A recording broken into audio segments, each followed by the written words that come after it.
Hi guys! Hello everybody! Nag-fried chicken pala ako. Nag-fried ako ng chicken na with egg without flour. Pagkakaway na. Itlog lang. Ang ginagay ko and salt. Kung na kayo sa kawali ko. Dahil itong kawali ko, panahon pa na sa kupong yan.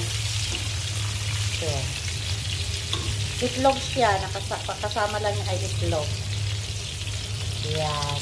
Chicken with itlog. Pinarito ko. Yan ang ulam ko ngayon, guys. Ay,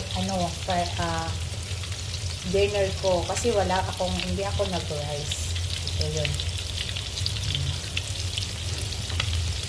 So, ako lang gumagawa ng ganito.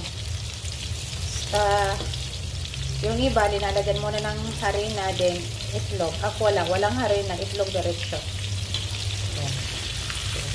Bye guys!